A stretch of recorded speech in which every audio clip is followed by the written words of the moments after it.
My question is really more of technique. In the morning, I get up and I do kind of a structured focus wheel to really kind of set my morning off. And in that, sorry? Before you go further, we'll be very brief. Are you doing a focus wheel that's a really easy, simple one that is easy to feel good around, or are you trying to focus something that's out of alignment into alignment? Well, usually I get up and I'm feeling fuzzy or cranky. All right. And All right. so... All right. Well, a focus wheel may be the best tool. We'll listen to you further. Mm-hmm. And so I have 10 or 12 statements that I physically write out that actually are 17-second kind of things to do that always put me in a pretty good place. Yeah.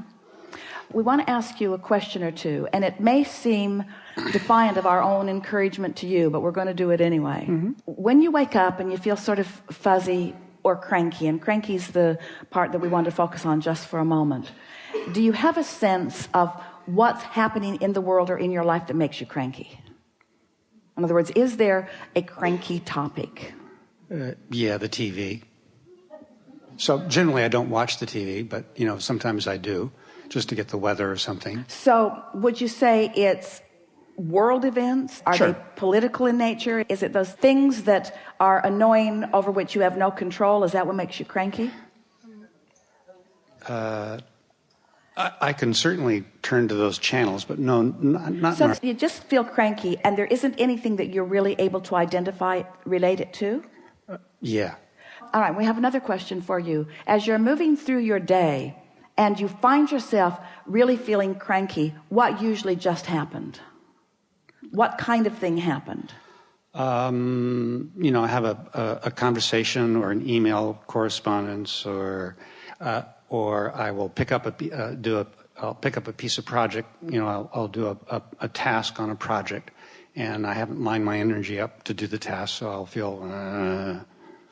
So does it feel to you that your crankiness is related to the failings of other people? No. Or to things that you're irritated about yourself about? Well, they're both. I work by myself, so mostly what I'm dealing with is stuff that I've generated. Well, the reason we're asking is because, and in some ways we spent some time on it and activated it, but it was already active, so no harm done. Sorry, folks. But the reason that we were asking is because in some ways it feels to you, to all of you maybe, that we're asking you to do something that you just can't do. If you wake up and you feel cranky, in essence it's like, Abraham, I've fallen out of the airplane. I don't have a parachute. What should I do? And we say, it'll be over in a little while, after a sort of cranky day. Mm-hmm. But tomorrow, if you wake up and you're reaching for that high-flying disc, mm-hmm. and you still feel sort of fuzzy and cranky. Well, it's not so much that I feel cranky every day. I will feel kind of just disengaged or not really wanting to go to work. Well, things are going to pick up for you and you'll begin to feel more momentum going. But the reason that we're taking our time as we step into this is because it's like if the basis is laid in a sturdy, structurally sound way, then what you build on after that will sustain. Mm-hmm.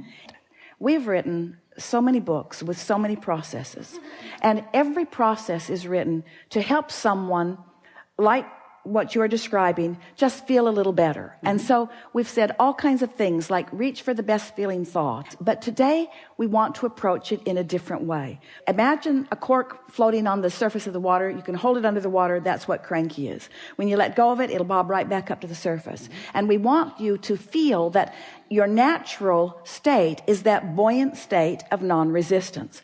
And we want to emphasize that unless you're doing that thing you do that is introducing the resistance, then, in other words, we're mixing metaphors, but the buoyancy will happen unless you're doing something to hold the cork under the water. Right. So this falls in the same subject as the affirmation subject that we had earlier, where when you're efforting, you're not allowing.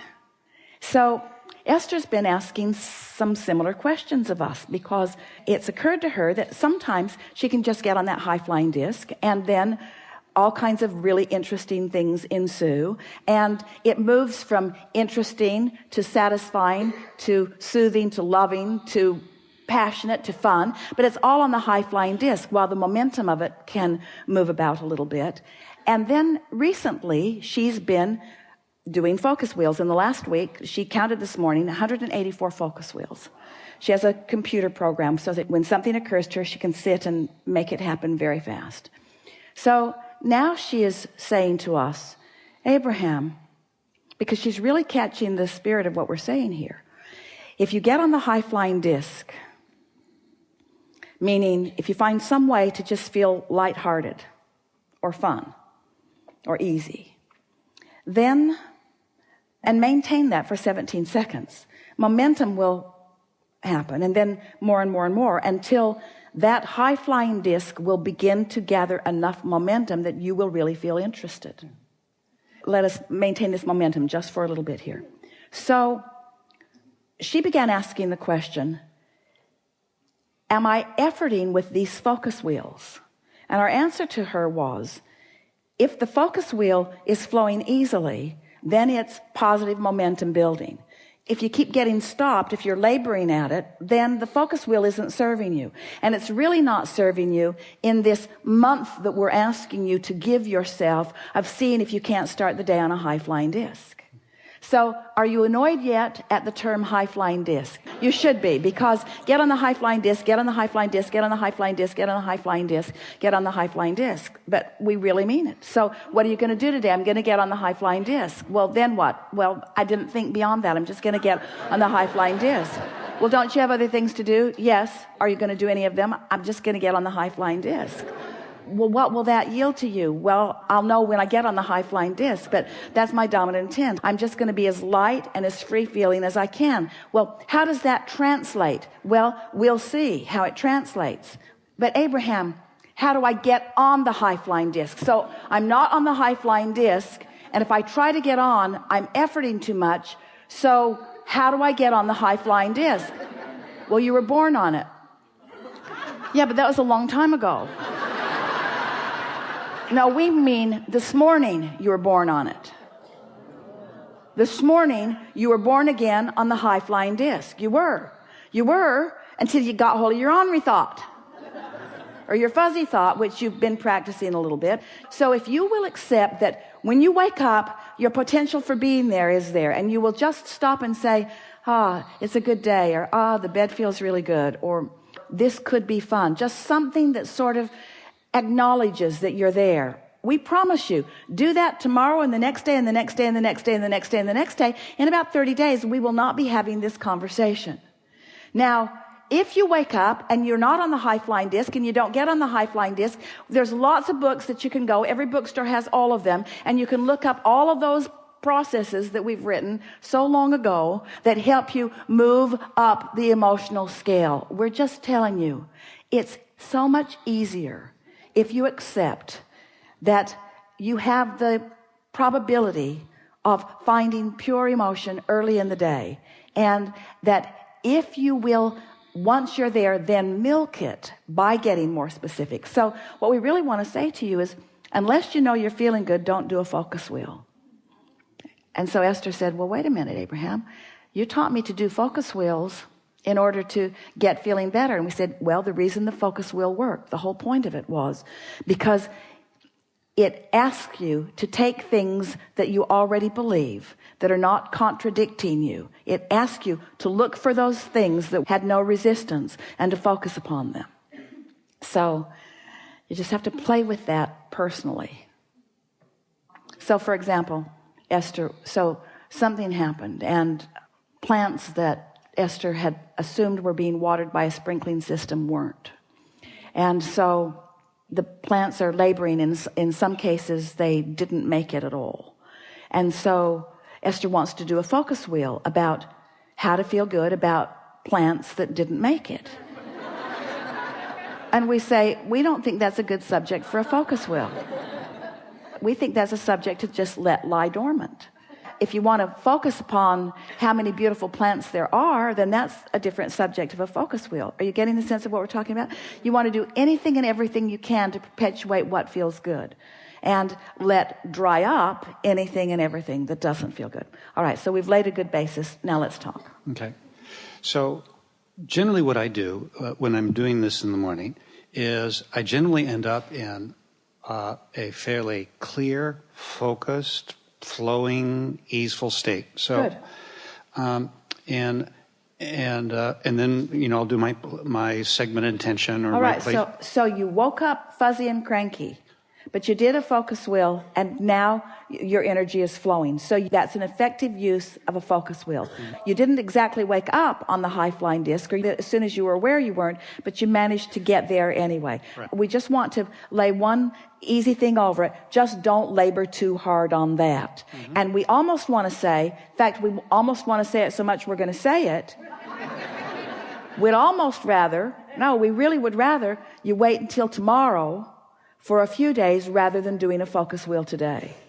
We want you to give your waking up that way a chance, because we know for sure you do wake up that way. We know for sure that you do wake up on the high flying disc. You kill it usually before you brush your teeth, but you don't have to if you're aware.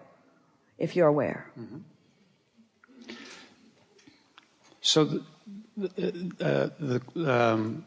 the reason, so I'm going to do that, and the reason, and part of why I've kind of made this my daily ritual is that again, I work for myself, so I don't have anybody telling me, oh, you got to do this or that. I kind of have to make up my day every day. All right, so you want to get on the high flying disc and feel inspiration, because there are a lot of things you could do that will yield you little result. That's exactly right. There are some things that you can do that will yield you huge result. That's right. We just want you to give waking up feeling that way a chance, just for a few days. Okay. We would like you to all be pretty much unproductive for a week or two, on your way to alignment that will serve you forevermore. Because your action is distracting you from the high flying disc that you have access to, because you don't know you have access to it because you hit the floor running every morning. You got so many things that you're supposed to do. And we're not saying quit your job, just go and lay low. We're not saying that you can cease action. Of course you can't. We're just asking you to give this notion, this absolute theory, this absolute knowledge that we are presenting to you a chance. You wake up reborn every morning, and if you will milk that feeling of worthiness and adventure and eagerness, if you'll just reach for it, the inspiration to act will be so powerful that you won't be trying to fill your day with things. You won't be trying to motivate yourself. You'll be inspired from the inside out, inspired from the high flying disc. Do you buy that? Good. That's my question. Thanks. Yeah.